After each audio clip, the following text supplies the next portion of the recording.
Je suis atteinte d'une maladie neurodégénérative.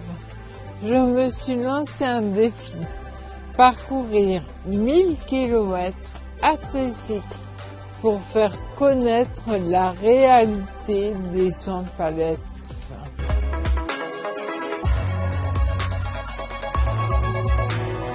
Je me suis lancée sur les routes, notamment pour mieux faire connaître les soins palliatifs, parce que j'entendais ou je lisais sur les réseaux sociaux qu'on mourrait dans des souffrances intolérables.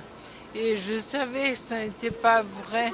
Ça n'est plus vrai en unité de soins palliatifs. J'avais eu l'occasion de faire une cure avec des malades de maladies neurodégénératives, un peu comme ma maladie, mais à un stade plus avancé.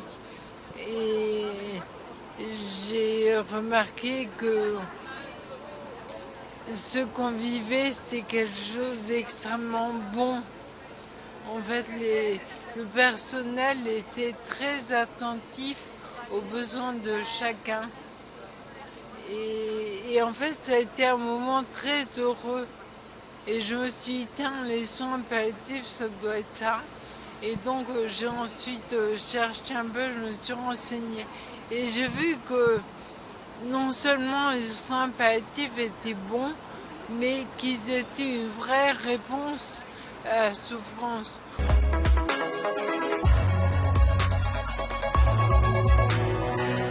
En fait, au départ, je pensais porter surtout la voix des malades, notamment de ceux qui ont peur de peser sur leurs proches, de peser sur la société.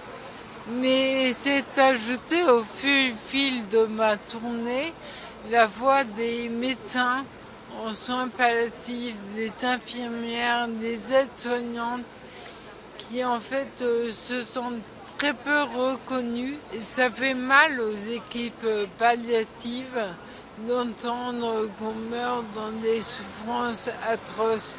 C'est pas vrai, c'est faux.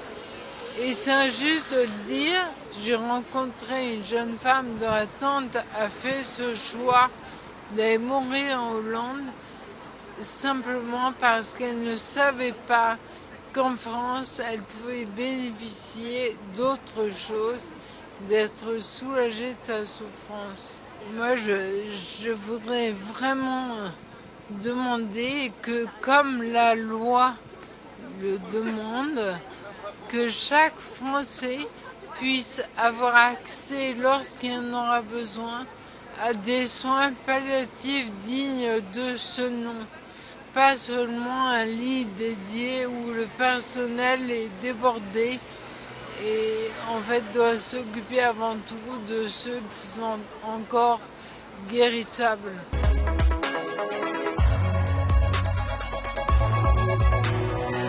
Actuellement, tous ceux qui débattent de lois sur l'euthanasie, ils n'ont pas fait ce chemin. Ils s'imaginent dépendants, ils s'imaginent malades, ils pensent que c'est atroce, alors qu'en fait on peut vivre heureux aussi, et on a envie de vivre.